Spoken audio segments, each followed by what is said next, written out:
सुस्वागतम. मुरांबा मालिकेच्या आजच्या भागामध्ये आता रमा आणि अक्षय प्रेमाने बेडरूममध्ये एकमेकांसमोर आलेले असतात. तर हलकेसे हात मारत अक्षय हा रमाला आपल्याकडे ओढतो आणि दोघेही अलगद कॉटवर पडतात. तेव्हा अक्षय प्रेमाने रमाच्या अगदी जवळ येतो. तर तेवढ्यात दरवाजात टकटक असा आवाज येतो. अक्षय रमाला म्हणतो की थांब थांब, आता आपण दोघेही एकमेकांसोबत भांडलोय हेच दाखवायचं बरं का. तर आता सीमा ही तिथे आलेली असते. अक्षय हा सीमाच्या कानात काहीतरी सांगतोय. तर सीमा म्हणते बरं बरं मी बघते. आणि लगेच सीमा रमा समोर येत म्हणते काय झालं रमा, तू रडते का अशी. तर रमा म्हणते काय करू आई, माझं नशीबच असं आहे. मग रडू नाही तर काय करू मी. तर आता सीमा म्हणते की हे कोणीतरी ही का रडते याचं मला उत्तर द्या ना. सीमा म्हणते की अक्षय तुझं हे वागणं मला अजिबात पटत नाही. तू रमाला रडवायचं आणि त्या रेवाच्या पाठीमागे करायचं का. अक्षय म्हणतो की हिनेच मला सांगितलं की तिचे डोहाळे पुरवा, तिला हवं ते द्या आणि मी माझ्या बायकोचेच ऐकतोय. रमा म्हणते मी असं काहीच नाही सांगितलं. तर अक्षय म्हणतो काय नाकारते आता, त्या दिवशी सगळ्यांसमोर सांगितलंय ना तू. रमा म्हणते की हे सगळं मी तुम्हाला सांगून स्वतःच्या पायावर कुऱ्हाड मारून घेतली. अक्षय म्हणतो की रेवा बिचारी प्रेग्नेंट आहे, तुम्ही कोणी तर तिची काळजी घेणार नाही तेव्हा कोणीतरी तिची काळजी घ्यायला हवी ना. रमा म्हणते बघितलं का आई, मग मी रडू नाही तर काय करू. तर अक्षय रमाला म्हणतो की रमा तू आता अजून रडू नकोस बरं का, तू माझ्या डोक्यात जायला लागलीस. रमा म्हणते की जा जा तिच्याकडेच जा आणि तिच्याबरोबर तुम्ही गुलूगुलू बोला. तर अक्षय म्हणतो चाललो मी. लगेच अक्षय दरवाजाच्या बाहेर जाऊन हसू लागतो. तर इकडे सीमा म्हणते काय केलं या अक्षयने.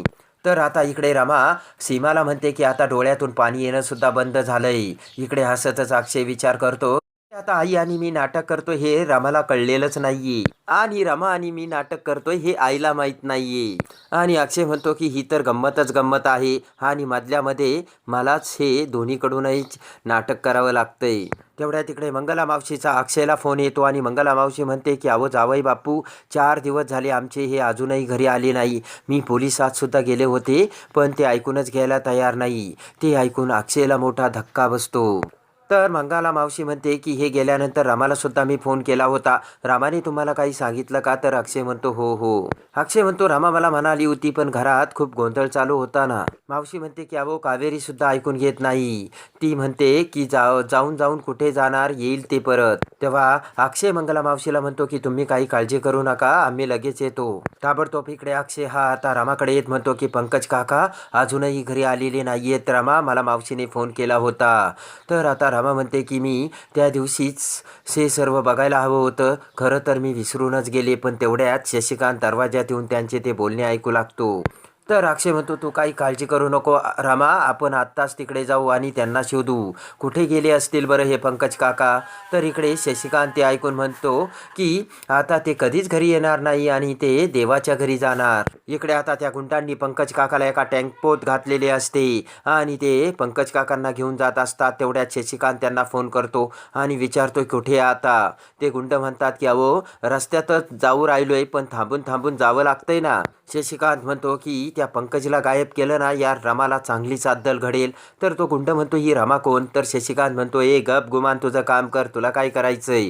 पण तेवढ्यात रमाकांत पाठीमागून येऊन शशिकांतचे ते बोलणे ऐकतो. इकडे ताबडतोब रमा आणि अक्षय आता कावेरीच्या घरी आलेले असतात. अक्षय मावशीला समजावतो की काका इकडे तिकडे गेले असतील कुठे गावाला, येतील ते. तर लगेच मावशी म्हणते की नाही हो, एवढ्या दिवस ते कुठेच राहत नाहीत. तर इकडे रमा ही पंकज काकाला फोन लावते पण फोन काही लागत नसतो. मंगला मावशी म्हणते की बघा असं कधीच होत नाही. तर अक्षय म्हणतो की फोनची बॅटरी संपली असेल कदाचित. इकडे आता ताबडतोब रमाकांत हा रमाच्या मोबाईलवर फोन करतो आणि म्हणतो की रमा मी जे काही सांगतो ते ऐक पण रिॲक्ट होऊ नकोस काही.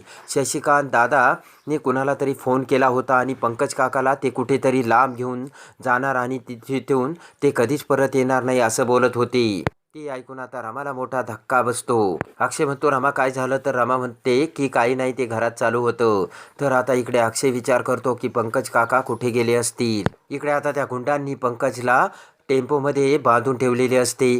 तर लगेच ते ड्रिंक्स करू लागतात. तेव्हा पंकज हा त्यांना सांगतो की अहो खूप घशाला कोरड पडली, मला थोडेसे पाणी द्या.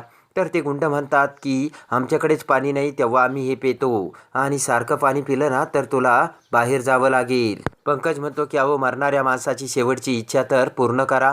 तेव्हा तो गुंड म्हणतो दारू प्यायची का?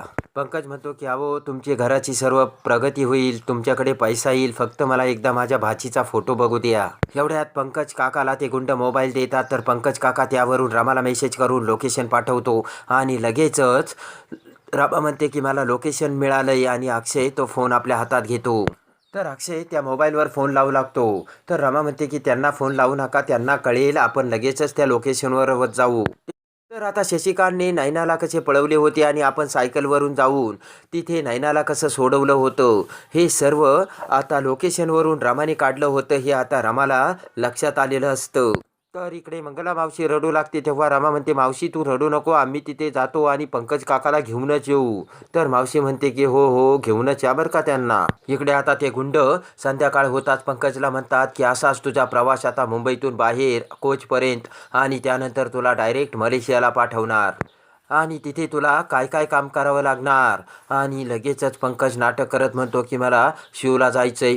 तर गुंड म्हणतो की असं तुला आता कसं बाहेर जायचंय. इकडे रमा अक्षय आता त्या लोकेशनवर जाऊ लागतात. तर अक्षय म्हणतो रमा पंकज काकाचं कोणासोबत काही भांडण. तर आता रमा आणि अक्षय त्या लोकेशनवर जात असतात. मध्ये मध्ये रमा अक्षयला मोबाईलला दाखवत असते आणि म्हणते की बघा आता असं दाखवतंय. तर आता इकडे लघवी करून आल्यानंतर तो गुंड पंकजला म्हणतो की झाला का आता सगळा कार्यक्रम. तर पंकज म्हणतो हो आणि कॉलर पकडत तो गुंड म्हणतो की शशिकांत सारख्या माणसाशी कशाला पंगा घेतोस. गुंड म्हणतो की शशिकांतचा जर खरा धंदा तुला कळला ना तर मग तुला कळेल की कशाशी याच्याशी पंगा घेतला. तर पंकज म्हणतो कसला धंदा आहे. तर गुंड म्हणतो तुला सांगून काय उपयोग.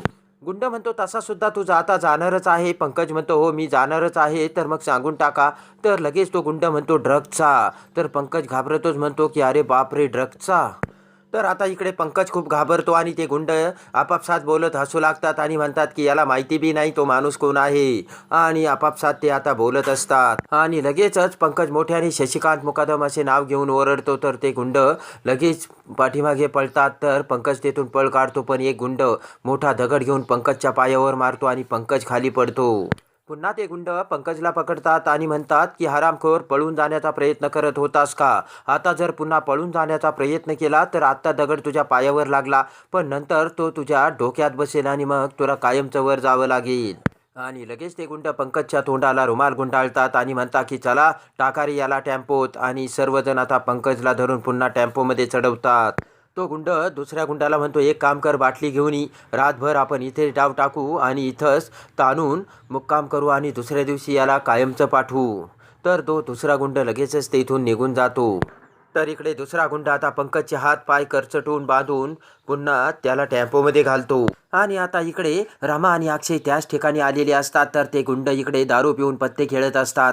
तेवढ्यात आता अक्षय गाडीतून उतरत त्या टेम्पोच्या दिशेने चालत येतो आणि हळूच पाठीमागे येऊन आतमध्ये डोकावतो. तर पंकज हा बांधलेल्या स्थितीत अक्षयला दिसतो आणि अक्षयला मोठा धक्का बसतो. तर पंकज ओरडू लागतो. तेव्हा अक्षय तोंडावर बोट करत पंकजला गप्प बसवतो. पण तेवढ्यात एका गुंडाचे लक्ष अक्षयकडे जाते आणि तो लांबूनच अक्षयला म्हणतो ए काय पाहिजे रे तुला. तेव्हा अक्षय आता त्या गुंडाकडे बघतो.